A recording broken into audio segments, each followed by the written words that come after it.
omanyi omala kwekoona nojjukira okubuuka.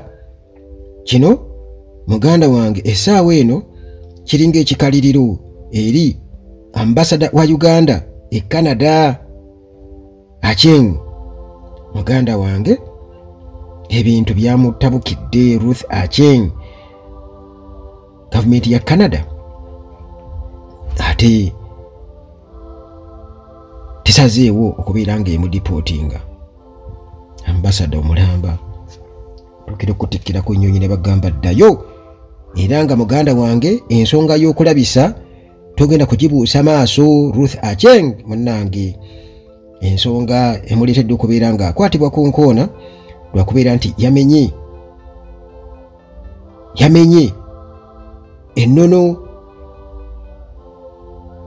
ennono era nga diplomatic norms zino olw'obutazitunuulira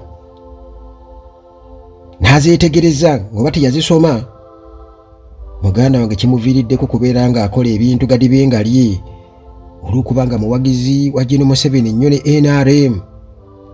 Bw'atyo n'avaayo n'akiraga, era nga bw'omulaba mu ngoye yeenaanika yero butereevu okutali musango, naye ate okusinziira ku kiti kyalimu alina kubeera Newto nga ambasada akiikirira bannayuganda e Canada.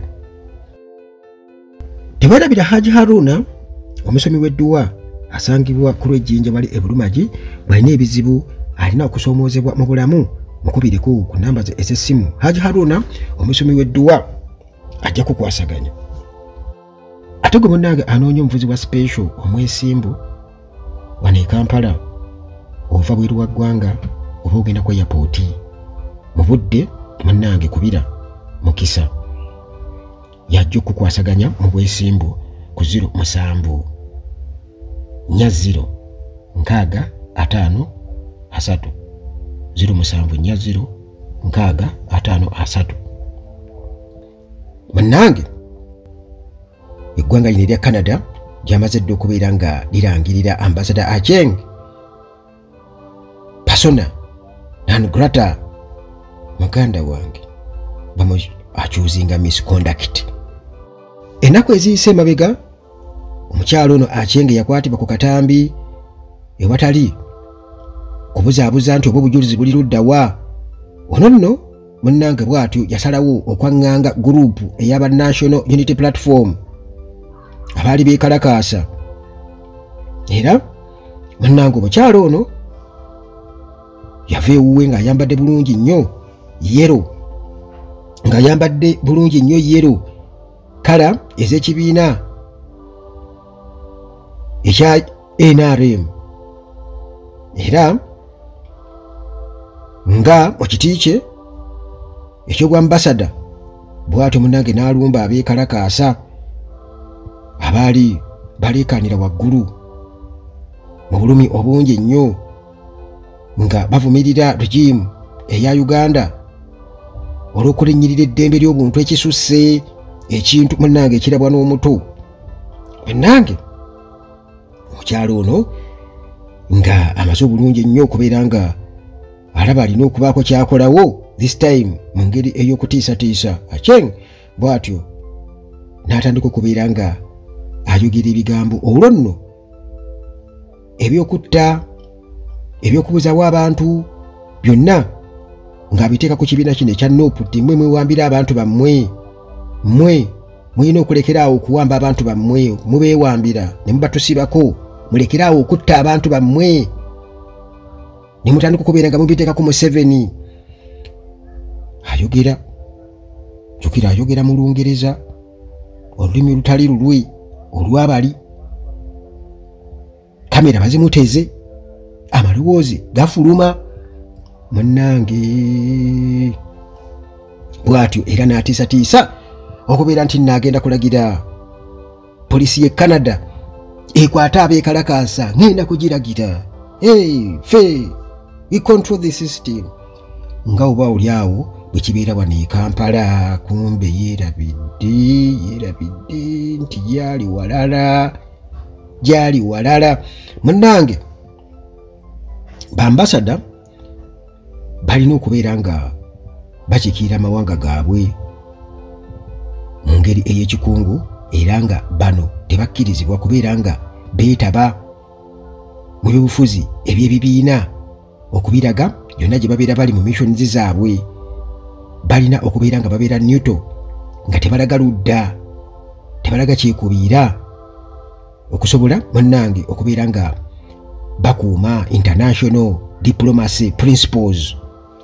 Bino byonna munnange birambikiddwa bulungi nnyo era mu Vienna Convention ku nsonga eya diplomatic relations. Vienna Convention bwetu yakugira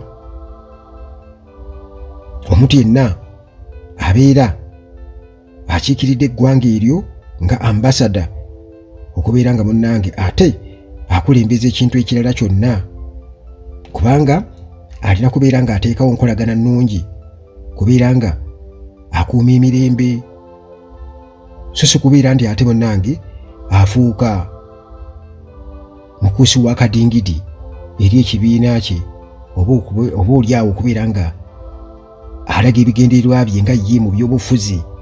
Kati ono munnange atwala Museveni zimu e Canada, ayambala yero, agenda ayambala bulungi yero, agenda abagamba nti nzire poliisi yeno osobola ogiragira nebakwata.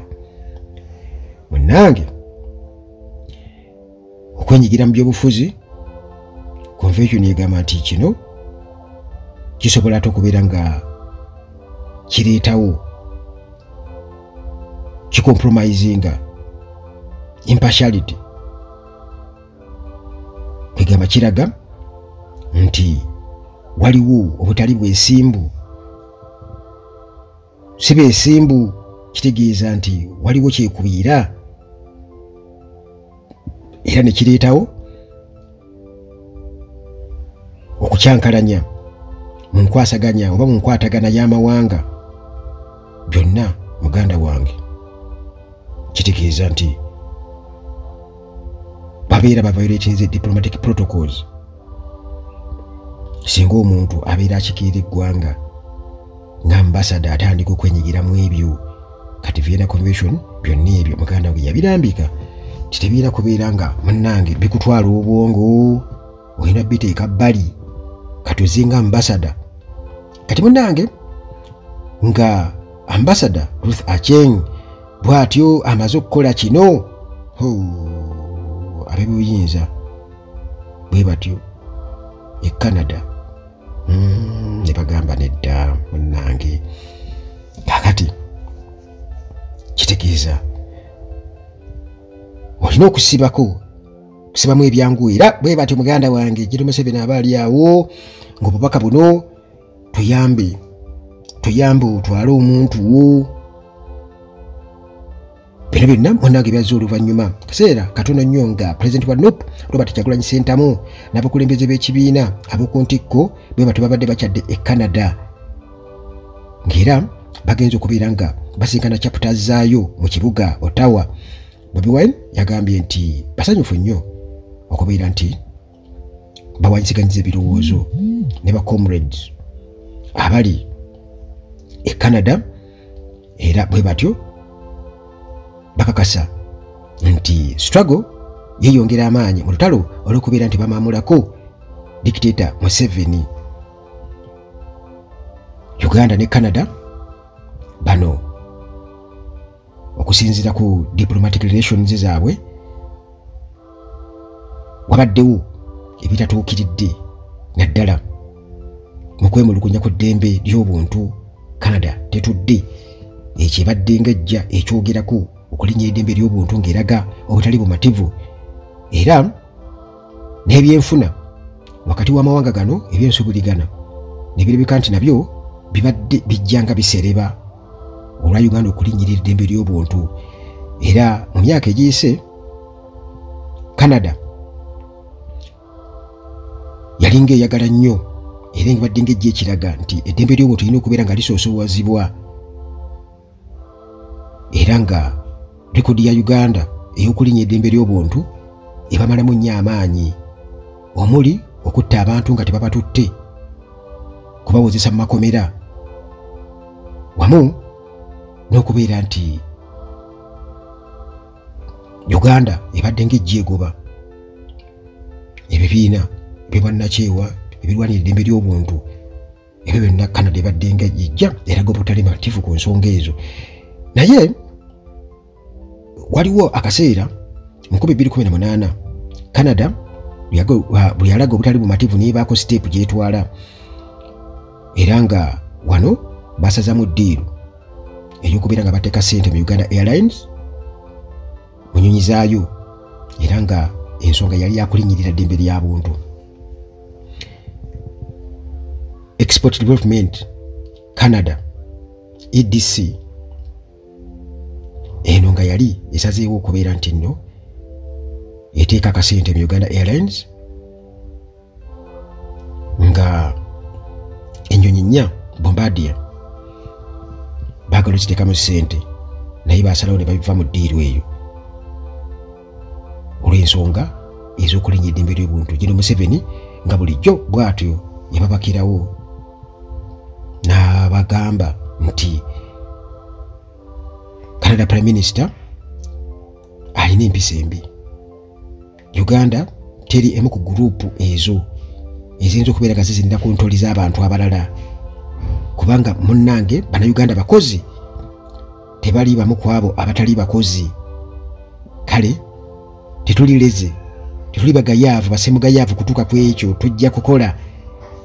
Museveni ng'akolima era muganda wange mu kwekalakaasa okuba kukkiriziddwa ng'oggyeko kwana Uganda we basuubiriza abantu okubeera nga babakolako eri okwekalakaasa mu neekubeera mu mateeka era gwekuvaayo ng'ate envoyi n'ojja n'oyogera ebigambo ebitakwatagana nga obikola mu ngeri y'ekifirika oyagala osanyuse mukamaawo save my job muganda wange ate omaliriza omulimu gukugenze. Kansuubire bakama be banaamusindika ewalala banaamusindika oba e Congo oba ewalala wonna naye nga Canada bo bali olwedde bagobye.